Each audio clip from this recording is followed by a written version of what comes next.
Hare Krishna. So, welcome everyone to yet another session of Bhagavad Gita reading.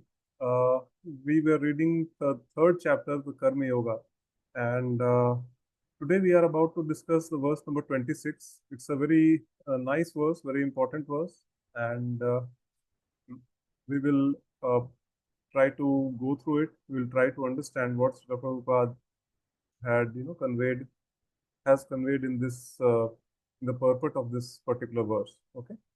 So, before we proceed, a quick recap of what we had discussed last time. First of all, my humble apologies because I was not able to conduct the session for last couple of weeks. Uh, so, because I was keeping really, really busy. I'm still busy actually though, but by Krishna's mercy, today I found out some time. So I thought that we can quickly do this session. So, keeping the time constraint in mind, we will be discussing only one verse today, although this is a very beautiful verse, very elaborately explained by Srila Prabhupada. So, we will try to go through it. And before we proceed, we would just like to try to recapitulate what we discussed in the previous verses. Okay. So, in the last session, we discussed verse number 24 and 25. Okay. Uh, and we saw that how Lord Krishna told us that how a knowledgeable person works. How does a knowledgeable person work? They are just not attached to the results of the work. They are completely detached from the results or the fruits of their action. Okay. And in the same way, he also told us how an ignorant person or how a less intelligent person or how a fool works. Okay. So an ignorant person or ignorant people in general, they are very, very attached to the results of their work, basically, right? They are not able to give up the results of their work and they are very attached to it. They will not carry out any activity unless and until they find some benefit or the other for themselves in performing that activity. So this is how ignorant people work. Okay. Now, a question may arise that how should a knowledgeable person deal with an ignorant person? How should that interaction be between the two of them, right? So, this is what Lord Sri Krishna is going to tell us in this verse, which is verse number 26. Okay. So, before we proceed, I will perform some pranam mantras to invoke auspiciousness. Those who know can repeat after me. Those who don't, just try to listen very intently because listening is also very, very purifying. ॐ अज्ञानतिमिरन्धस्य ज्ञानाञ्जनशलाकया चक्षुरुन्मिलितं येन तस्मै श्रीगुरुवे नमः श्रीचैतन्यमनोभीष्टं स्थापितं येन भूतले स्वयं रूपः कदा मह्यं ददाति स्वपदान्तिकं वन्देऽहं श्रीगुरुरो श्रीयुतापदकमलं श्रीगुरुं वैष्णवांश्च श्रीरूपं साग्रजातं सहगणरघुनाथान्वितं तं सजीवम् साद्वैतं सावधूतं परिजनसहितं कृष्णचैतन्यदेवं श्रीराधा कृष्णपादान् सहगणललिता श्रीविशाखान्वितांश्च हे कृष्णकरुणा सिन्धु दीनबन्धु जगत्पते गोपेश गोपिकान्त राधाकान्त नमस्ते तप्त कांचन गौरांगी राधे वृंदावनेश्वरी वृषभानुसुते देवी प्रणमामि हरिप्रिय वाञ्छाकल्पतरुभ्यश्च कृपा सिन्धुभ्य एव च पतितानां पावनेभ्यो वैष्णवेभ्यो नमो नमः नमो महावदान्याय कृष्णप्रेमप्रदायते कृष्णाय कृष्णचैतन्य नामिने गौरत्विषे नमः नमो ॐ विष्णुपादाय कृष्णपृष्ठाय भूतले श्रीमते भक्तिवेदान्त स्वामिनिति नामिने नमस्ते सारस्वती देवे गौरवाणी प्रचारिणे निर्विशेषा शून्यवादी पाश्चात्य देशतारिणे जय श्री कृष्ण चैतन्य प्रभु नित्यानंद श्री अद्वैत गदाधर श्रीवास आदि गौर भक्तवृंद हरे कृष्ण कृष्ण कृष्ण हरे हरे हरे राम राम राम हरे हरे मूकं करोति वाचालं पंगुं लंघिते गिरि यत्कृपातमहं वन्दे श्रीगुरुं दीनतारिणं परमानन्दमाधवं श्रीचैतन्यमीश्वरं हरि ओम तत्सत् okay So before we proceed to the verse, let me quickly bring up the screen. Some technical issues are there, but I should be able to bring it up.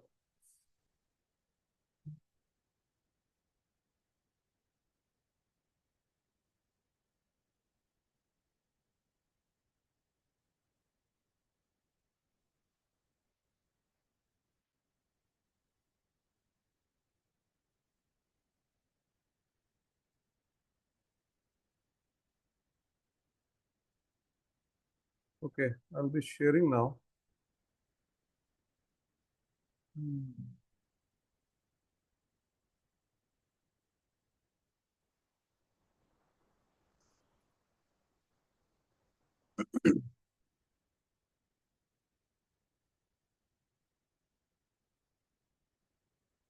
Yes, so I think the screen is visible to all of you.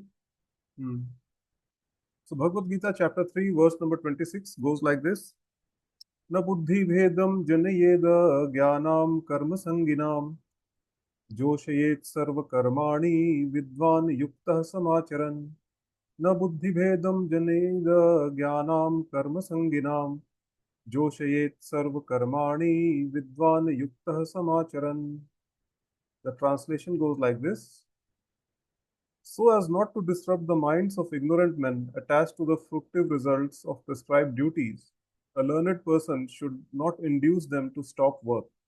Rather, by working in the spirit of devotion, he should engage them in all sorts of activities for gradual development of Krishna consciousness.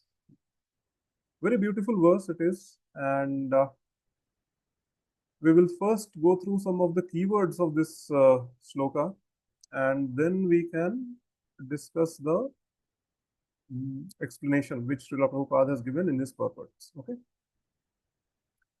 so the first keyword is Ajnanam. Ajnanam means ignorant or foolish people. Now, by foolish, we don't mean dumb people. Okay, foolish means those people who are not aware of the spiritual aspects of the life, or rather, even if they are aware, they don't want to pay any attention to the spiritual aspects of the life. Okay, so such people are called ignorant or foolish, right? Karma sanginam, who are attached to the fructive results of the work. Okay. And what are learned men supposed to do with this ajnanam or the foolish or ignorant people? Buddhi bhedam jnanayet. Okay, should not disrupt their minds or intelligence. Okay, so for example, if a person who is an ignorant person, such people are very much attached to their material activities which they are doing, because as discussed in the beginning of this session, we saw that how an ignorant person works. Such people basically are very attached to the fruits of their actions. Yes. So,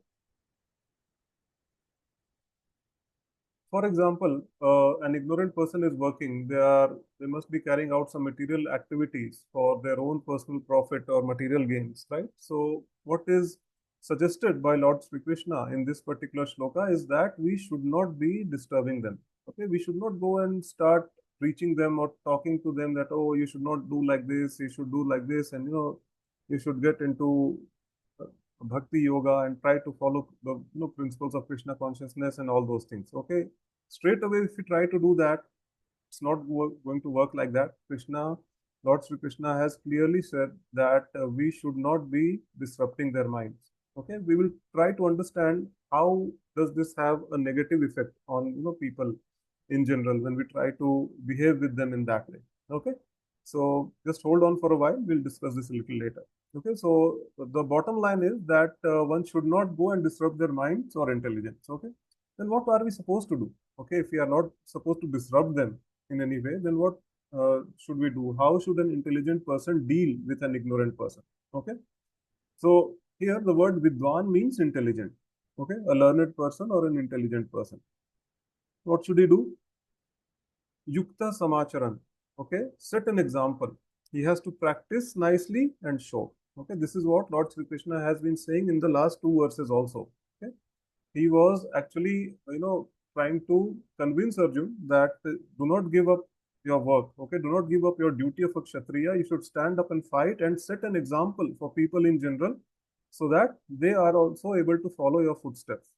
If and in that process, Lord Sri Krishna gave his own example, own personal example, that he is the supreme absolute truth.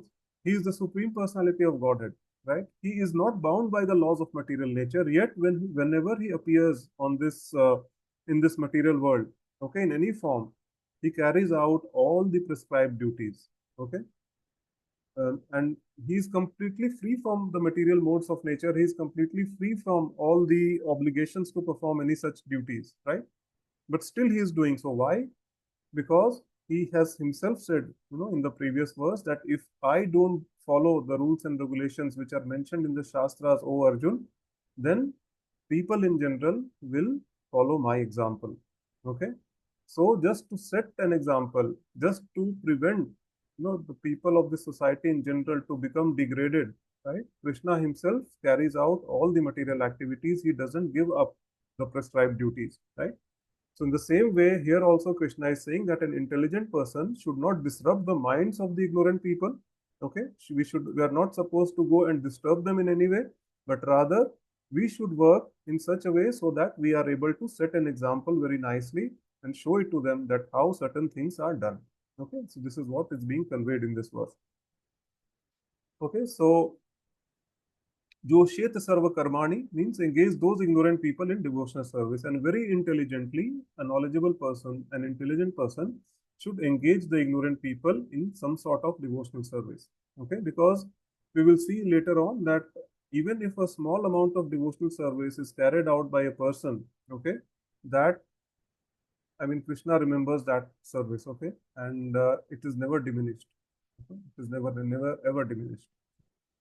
So in the previous video, we spoke about the Karma Kanda, Sakam Karma Yoga, okay, and the Nishkam Karma Yoga. Okay. Now, in this particular session, let's take one step ahead and talk about the Jnana Yoga or the Bhakti Yoga. Okay. So we see that this chapter number 3, actually, it is titled as the Karma Yoga. So ideally, we should be discussing only Karma Yoga, right?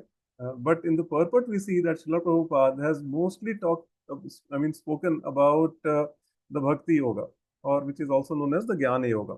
Okay. So why is it? So let's discuss. Okay. Why are we just speaking about the Bhakti Yoga? Okay. So a Jnana Yogi or a Bhakti Yogi who is on a very high platform, they take what is known as a Karma Sannyas. Okay. Now, what is this Karma Sannyas? So we have seen that when we speak about taking sannyas, sannyas means that you give up all your material engagements. Okay.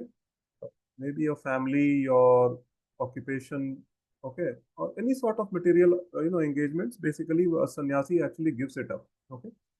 But karma sannyas means that the person not only gives up the family responsibilities or his occupational duties, but at the same time, they also give up the rituals, okay, the Vedic rituals which have been prescribed by the Vedas. Okay. So here Arjuna may say that, okay, then why do we have to set an example at all? If we at all have to set an example, let's do that by, taking karma sannyas. Let's set an example of renunciation by not working. Okay. Just, put our all the weapons down and let's not fight. Let's go to the forest, beg and eat. Right? So Arjun may ask this question, right? But before that, we have to understand there are two very important things. Okay, when we talk about this karma sannyas, okay, before renouncing or before coming to the platform of a Gyan Yoga or Bhakti Yoga. Okay, Bhakti Yoga doesn't mean that, okay, you go to the temple very regularly and then, you carry out some uh, rituals at your home by showing some incense sticks to the pictures of Devis and Devatas which are there at your home, or those things. That is not Bhakti, okay? Because in most of the cases, we see that, people are actually striking a business deal, okay? Putram Dehi, Dhanam Dehi, and all those things, actually, those kind of prayers we do, okay? कि घर में सुख समृद्धि बनी रहे, सुख शांति बनी रहे. Basically we are when we are doing some puja or when we are doing performing some rituals, we expect something in return for that. Okay. Bhakti yoga is not on that platform. It's way higher. Okay. It's way higher without any expectation of results. Okay. So to reach that platform, there are two very important things which are required. A person should be completely free of two things. Okay. What are these two things? The first thing is the sense of proprietorship. Okay. That this is mine, that is mine. This is known as a sense of proprietorship. Oh, I have done this. Okay. And I have done that. Had it not been me, no one would have been able to do or carry out this particular work, so nicely. Okay. So all these things are basically known as the sense of proprietorship, and a person who is a serious practitioner of Bhakti Yoga should be completely free of it. Actually, we say that a person is situated well on the platform of Bhakti Yoga when we see that the sense of proprietorship is completely missing from that person. That is point number one. Second, that person should give up the attachment from the results of the work. Okay, completely detached from the results of the work. Okay, a person should, only then a person will be able to come to the platform of Jnana Yoga. Okay, one should carry out the duties which have been, assigned to him or her, just thinking that they are doing it to please Krishna. Okay, nothing should be expected. That okay, even if people appreciate my work, it's good. I will offer it to Krishna. Even if I am not appreciated for my work, that is also good. I am just working to please Krishna. Okay, that should be the mindset. So when we see these two qualities in a person, okay, that there is no sense of proprietorship and the person is completely detached from the results of the actions, then and only then we can say that such a person is properly situated on the level of Jnana Yoga or Bhakti Yoga. Okay, so even if a person, takes karma sannyas, okay, just take for example that prematurely if a person tries to take karma sannyas, okay, just by reading and that okay, karma sannyas means okay, I am a practitioner of Bhakti Yoga, so I should be taking karma sannyas, and they just give up all the rituals. Okay, so we have to understand one thing, that if these two qualities are not there in a person, okay, that the sense of proprietorship is completely gone, okay, and the person is completely detached, what will happen? And if these two things are not there in a person, okay, that means some sense of proprietorship is there, or the person is still attached to the results of the work, and still that person goes and tries to take karma sannyas, okay, what happens? See, he is not qualified to come to the platform of Jnana Yoga. Okay. So Krishna is saying that we have to set an example. Okay, it's not everyone's cup of tea. Okay, like everyone cannot, give up their sense of proprietorship and be completely detached from the results of the work. Is it that simple? At least I am struggling with it. I think most of the people are struggling with it, right? So it's not very easy thing to do, right? And for such people, okay, Lord Sri Krishna is saying that we have to set an example to an extent that people in general should be able to follow those examples. Okay, you should not set such high standard that people are not able to follow only. Okay, then what is the use? Okay, right? I mean, they will never be able to come to that platform if we set such high standards. Okay, so just by setting the example, that means by carrying out the prescribed duties which are there in the Vedas very nicely, okay, we can set an example for people in general to show them that look how this is done. Okay, so this is what Lord Sri Krishna is trying to convey here.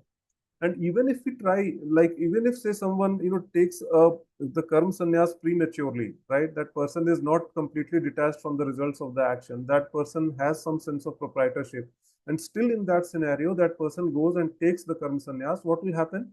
They will definitely fall down. Okay, I mean, they will never be able to practice Bhakti Yoga for a very long time. Okay, so here very nicely Lord Sri Krishna is talking about how should a knowledgeable person try to talk or deal with an agya or an ignorant person, okay, or a foolish person. Okay, so we'll just try to read from the purport what Srila Prabhupada is trying to say, and then we will see further explanations. Okay, though fructive activities and sense gratification regulated by the Vedic rituals, sorry, my bad. Through fructive activities and sense gratification regulated by Vedic rituals, one is gradually elevated to Krishna consciousness. Okay, so yes, before proceeding, okay, let me make one thing very clear. Just a second. Let me make one thing very clear, that when we are discussing this Bhagavad Gita, okay, we are not talking about certain categories of people, or rather three categories of people.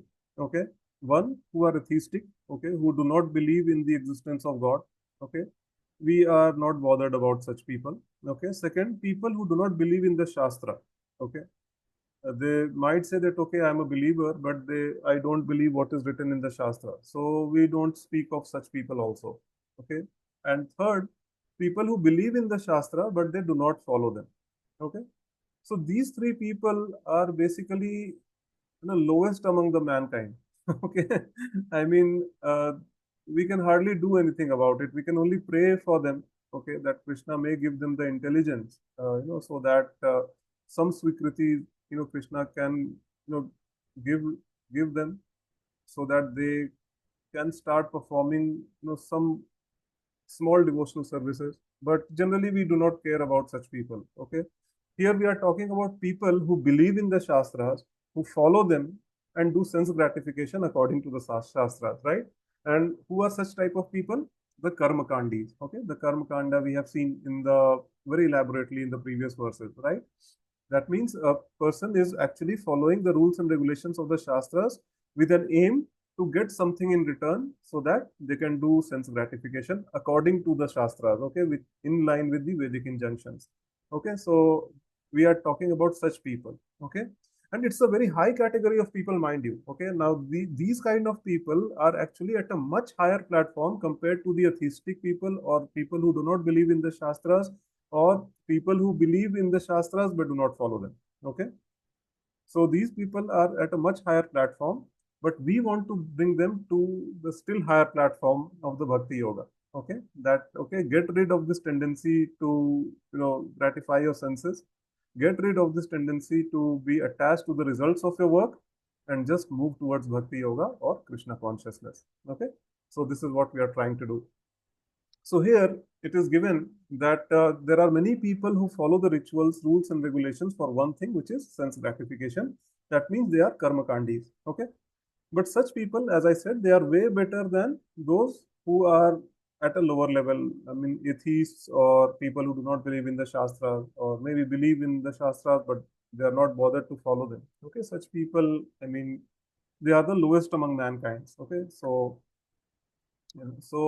for example, we can say that atheistic people, or the ones who do not believe in the Shastras, so uh, I mean, there is no point, speaking about them, speaking to them, or speaking to them about God or about the Vedic scripture, because it's just a wastage of time. We can, as I said earlier, we can only pray to Sri Krishna that he can impart them some intelligence, so that they can start carrying out some devotional service.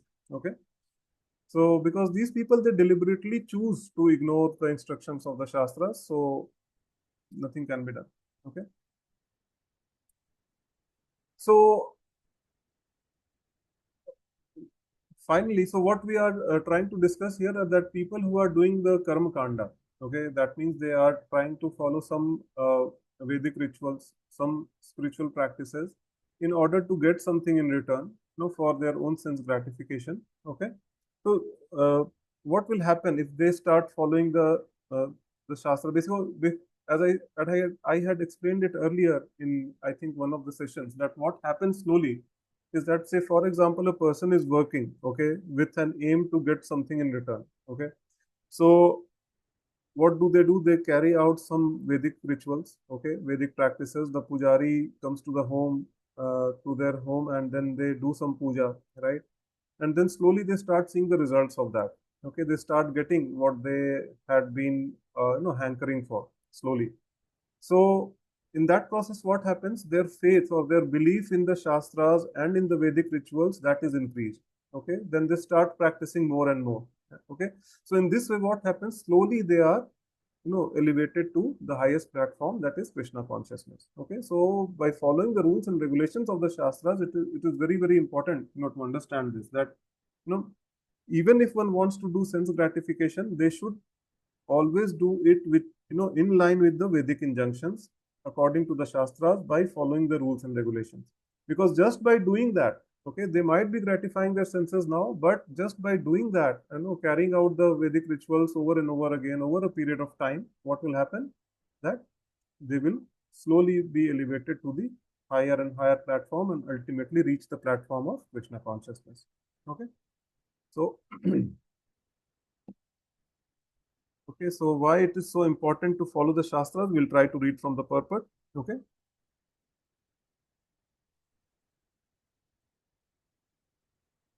all rituals, all performances of sacrifices, and everything that is put into the Vedas, including all direction of material activities, are meant for understanding Krishna, who is the ultimate goal of life. Yes, because the reason for following the Shastras is that, okay, right now I might be doing it for my own sense gratification, okay, but the ultimate aim, to carry out all the rituals, I mean, the aim of all the rituals, all the sacrifices is to understand Krishna, okay, who is the ultimate goal of life, right?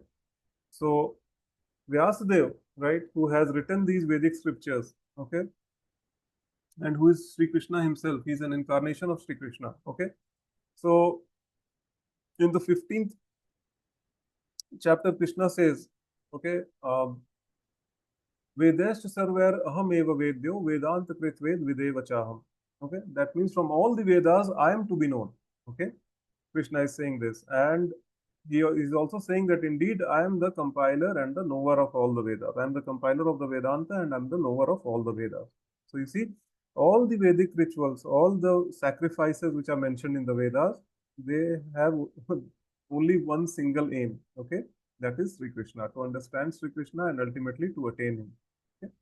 So, by following the Vedic scriptures, slowly the person will be elevated to the higher platform towards Bhakti Yoga. Okay? So, he's saying, I am the knower of all the Vedas, I am the compiler of all the Vedas, and the purpose of all the Vedas is to know me. Yes. So, this is the clarity of the Bhagavad Gita which has been given to us by none other than the Supreme Personality of Godhead himself. Okay?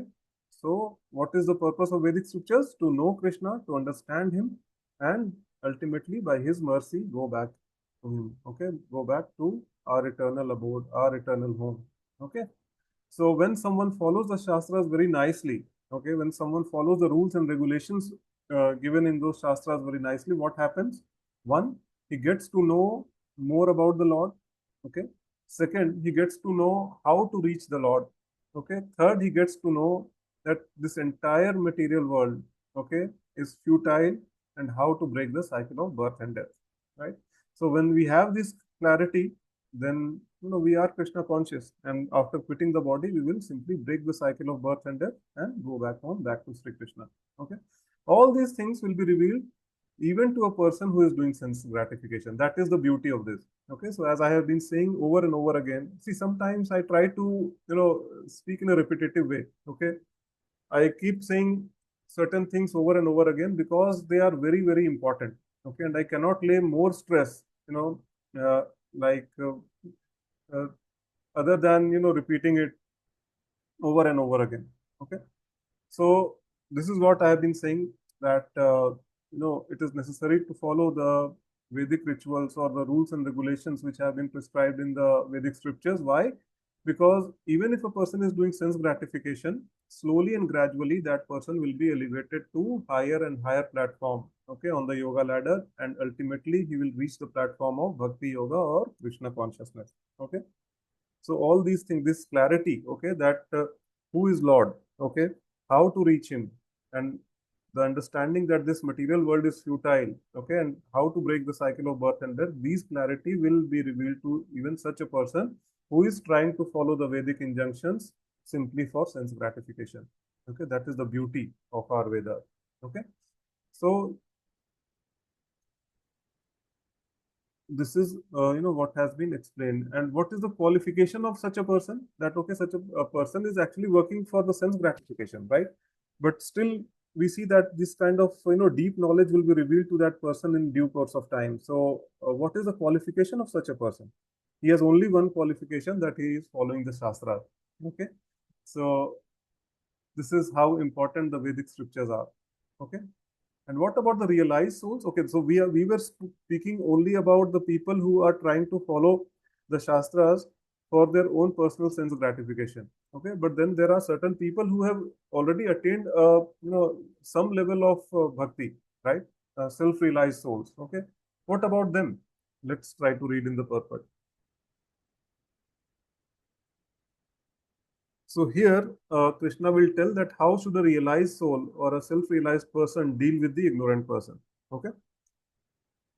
Therefore, a realized soul in Krishna consciousness should not disturb others in their activities or understanding but he should try to act by showing how the results of the work can be dedicated in the service of Krishna. Very important.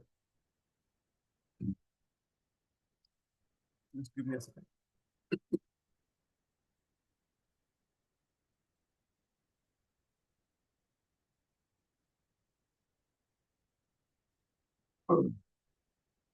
Very important. Just realize soul should set an example, okay, by working in a specific way, just to show people in general that how the results of one's activities can be dedicated in the service of Krishna. Okay.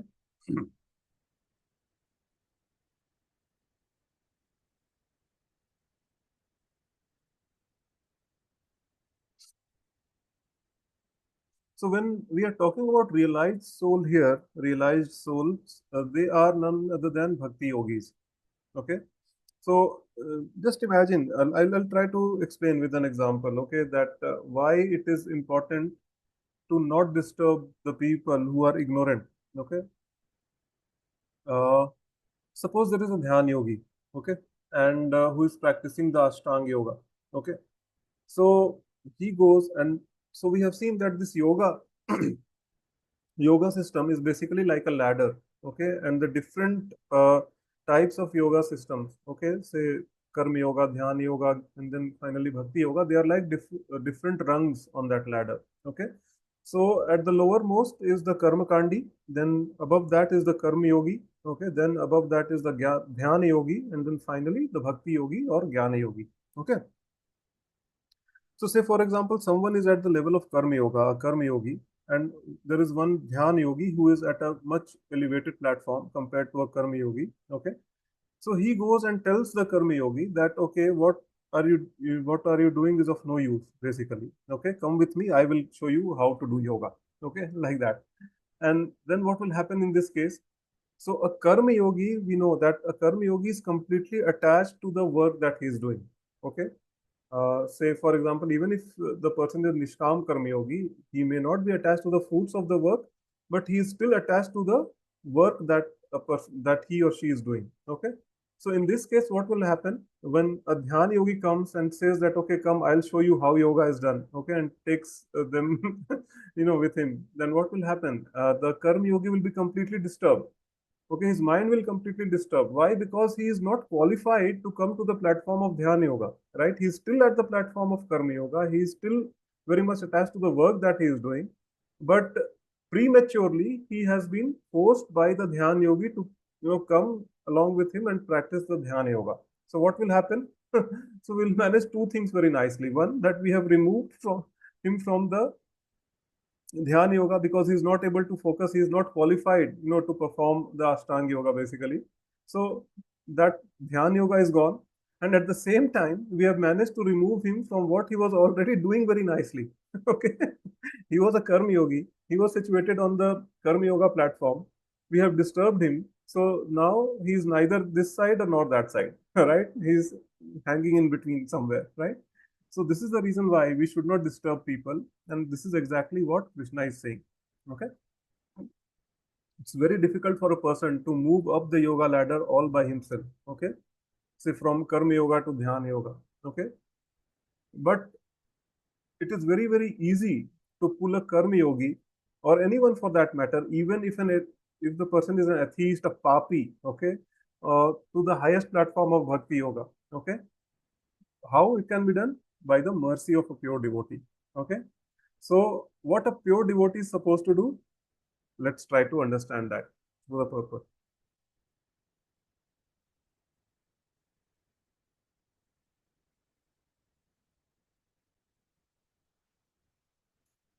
He should act in such a way that ignorant person working for sense gratification may learn how to act and behave. Okay, so this is how a bhakti yogi should be, should do. Basically, they should try to set an example. Okay, this we have been saying for last two or three verses. Okay, so he should try and set an example to other people in general that, see, okay, I am also doing the same things which you are doing. Okay, I am also a householder. I have my own household responsibilities. I am also working, okay, to earn some money. Just like you, I am going to a workplace or an office, okay. But just look what am I doing with the results of the work, of my work, okay. I am completely detached from the results and I am offering all the results to Sri Krishna, okay. I am working for the pleasure of Sri Krishna. Just by doing this very nicely, okay, just by carrying out your day-to-day activities completely detached and offering your results to the service of Krishna, we will be setting the example for all the other people in general that how a person should in fact work, when he or she is in this material world. Okay, we'll read further from the purport.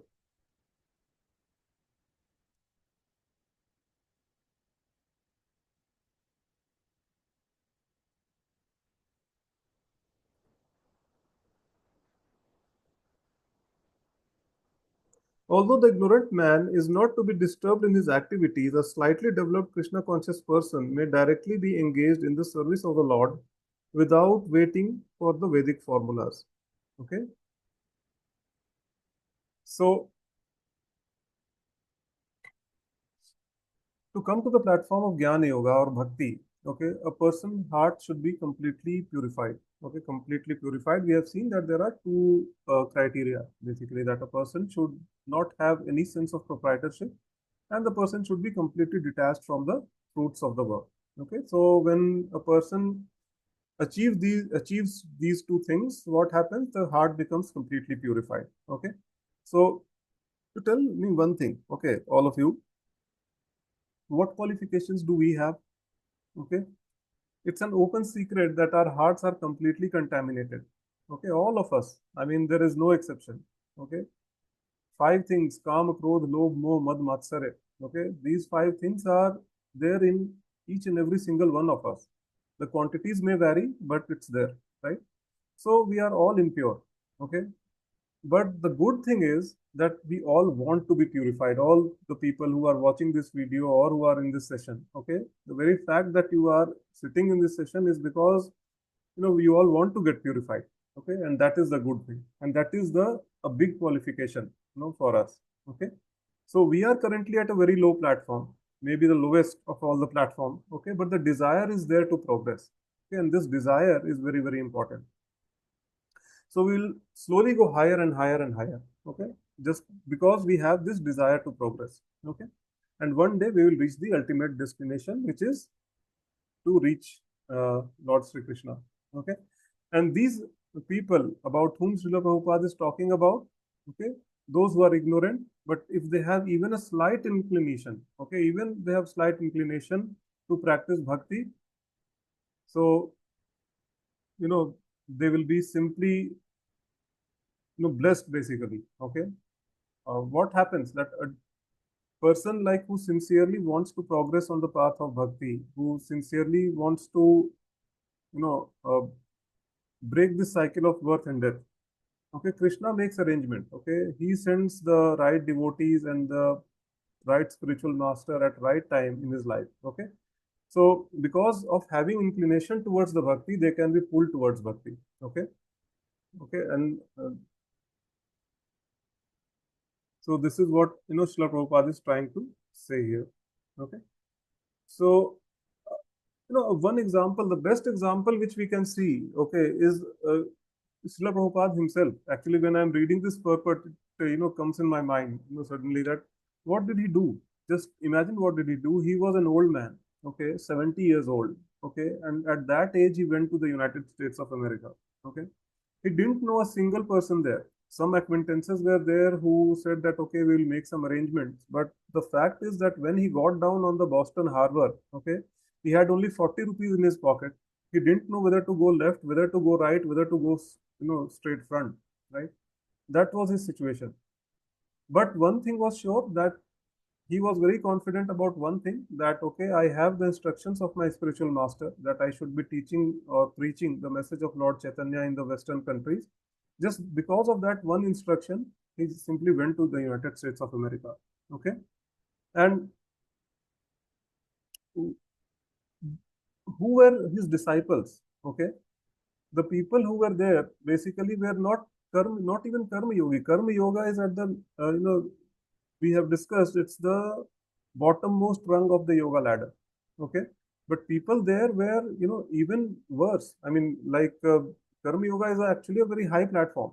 Okay, people there were hippies. Hippies or the counterculture was going there, right, in the United States at that time. This is 1968, 69, right? So, uh, or rather, Prabhupada went earlier, around 65 or 66. Yeah, he went there, right? Uh, so in that era, counterculture was going in United States that anyone who is 30 years of age or above 30, basically, just do not listen to that person. Okay, this was the mood of the society at that time in the United States, right? So they were a-yogis. Forget about karma yoga, karma yoga, dhyan yoga, bhakti yoga. They were a-yogis. They were not even qualified to perform any yoga at that time, right? Every single day, every single hour, every single minute, they used to break all the four regulative principles very nicely. Okay, no meat eating, no gambling, no illicit sex, no intoxication. These principles were broken on hourly basis, at that time when Prabhupada landed in the United States of America, right? So, but since Srila Prabhupada was a pure devotee, okay, he had the power, he had the potency to pull all of them, all such sinful souls like them to Bhakti Yoga. Okay, so that's what we said that, okay, that a pure devotee can, elevate any person, not just a karma yogi or a karma kandi, but any person, even a sinful person, to the highest platform of Bhakti Yoga. And that is exactly what Srila Prabhupada did when he landed in the United States of America. Okay. So he engaged all those hippies, all those people who were influenced by that counterculture at that time, in the service of Krishna. Engaged them all, right? Srila Prabhupada gave them tasks. Okay, he told them just go open a center here, go do some book distribution, go prepare prasadam. Okay, get the books printed, get the Back to Godhead magazines printed. Okay, so many tasks, so many work he gave them. He engaged them in the service of Krishna. Okay. So, like he also gave them the targets that, okay, this month you have to distribute these many books. Okay. It doesn't matter how you do it, but somehow you do it. And just imagine that, okay, in a place like India, okay, if you go and show a Bhagavad Gita to a person, who is a follower of the Sanatan Dharma, at least whether he or she takes it or not, but they will at least know what Bhagavad Gita is. They will try to show some respect to the Bhagavad Gita, and because you are trying to give it to them, they will show some respect to you, right? But just imagine that trying to sell Bhagavad Gita, with a target in mind, at a place where people don't even know who Sri Krishna is, where people don't even know what Bhagavad Gita is. How difficult it would have been, right? And the targets used to be huge sometimes. Okay, when the Krishna book was first printed, Srila Prabhupada asked, that, okay, just go and order the Bhakti Vedanta book press to print 10,000 copies, right? All the disciples were confused that who will read these many books? People don't even know who Lord Sri Krishna is, right? But just look at the vision of Srila Prabhupada. All the books were sold, all the 10,000 copies, and they had to print them again. Okay, that was the situation at that time. So this is what the pure devotee can do. This is what the is the potency of a pure devotee. This is what the miracle what Srila Prabhupada did. Okay, he engaged those ignorant men and women, or rather sinful men and women, in the service of Sri Krishna. And just by doing that, they were elevated slowly to the platform where they started to feel love towards Krishna. Okay, and became very, very pure devotees. Okay, all the Srila Prabhupada disciples, they are such pure devotees and so learned people that you simply spend 5 minutes with them. You don't talk to them, just stay in their vicinity for 5 minutes. Okay, you will learn so much from them. Okay? You learn so much from them about bhakti. Yes. So all glories to Srila Prabhupada for pulling off this extraordinary feat. Yes. All glories to all the pure devotees, who do this wonderful task of engaging ignorant folks in the service of Lord Sri Krishna. Okay. So we'll continue with the purport.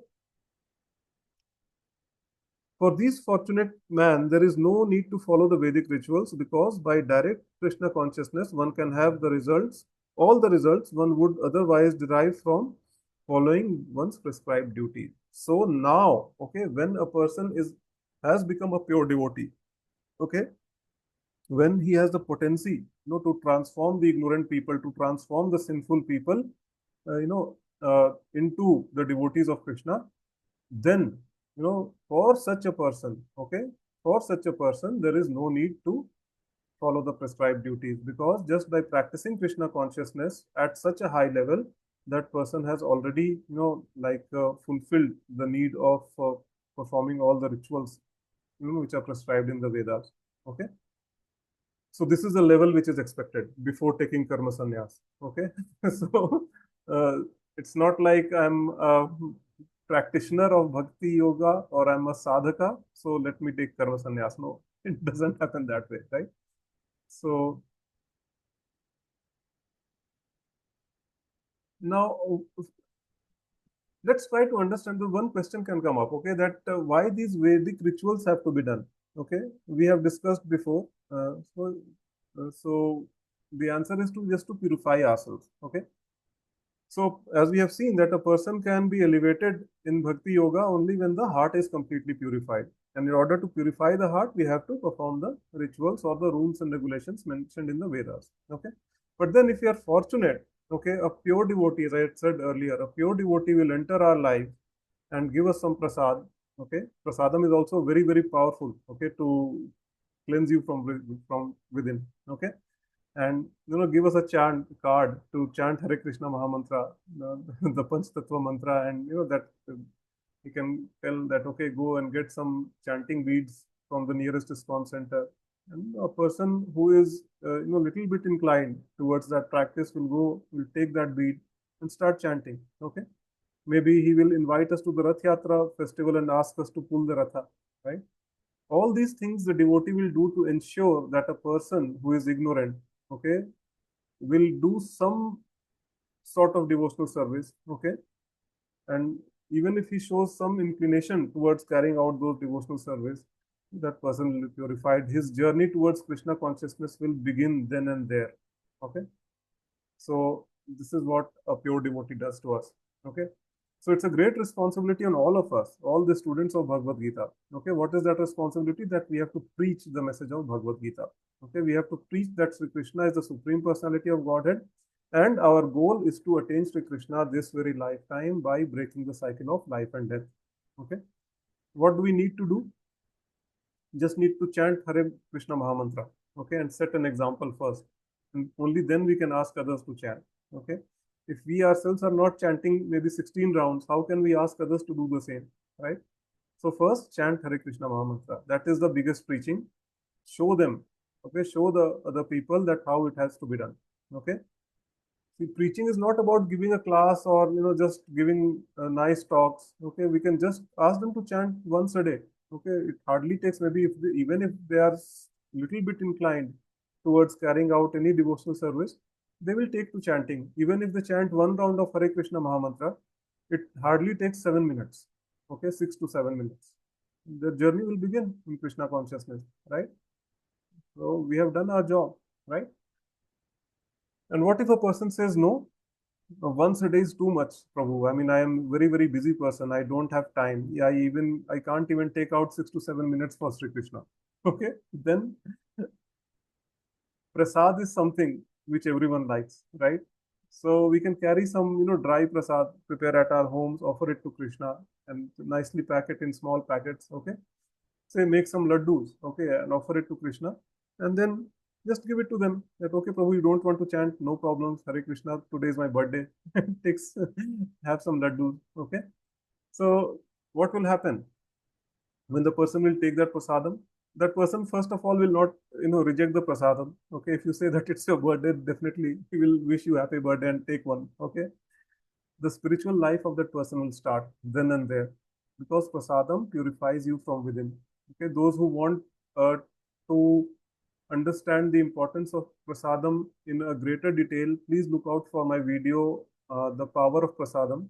It's there on this channel as well, and I have also given a session very recently at the Kannamangala Center, so it should be on the channel of ISKCON Whitefield. Okay, please go and have a look at that video, watch that video. That is Power of Prasadam.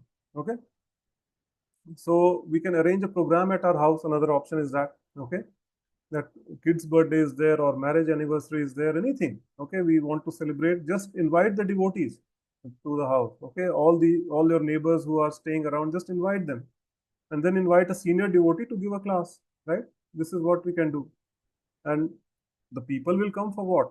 They want to party, right? So yes, we will be doing a Sankirtan party, right? We will be giving everything which is there in a party.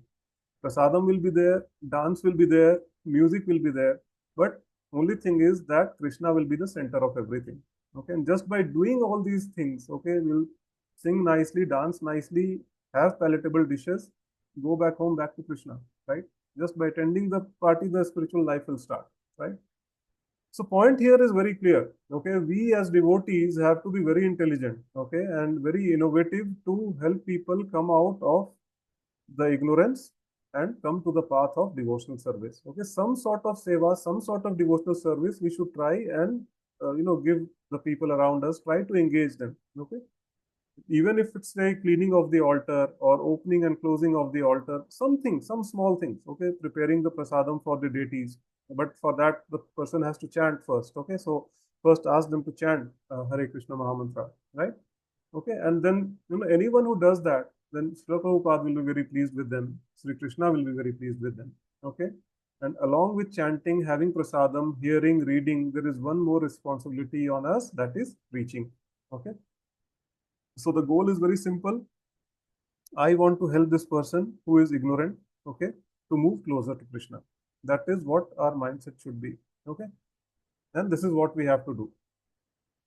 So just engage them in different small services. Okay, no need to give them very big tasks, no need to disturb them from what they are doing. Just help them, okay, with ask them to do some small service, and yes, that will do wonders actually. Okay, and now Sri Krishna will talk about what the ignorant people think about themselves. Okay, so whatever they do, whenever they do some any activity, okay, then what is their attitude? So these things we will try to see in the next video or next lecture. Just try to just try to remain tuned with our classes. I'll be traveling next week, so maybe next week I will not be able to conduct the session again. Okay, so it's a really busy and hectic schedule right now going on. So as soon as I will find some time, I'll definitely come up with another video lecture. Okay, and I know most of you will have a lot of questions. Okay, those who watch my videos consistently and regularly.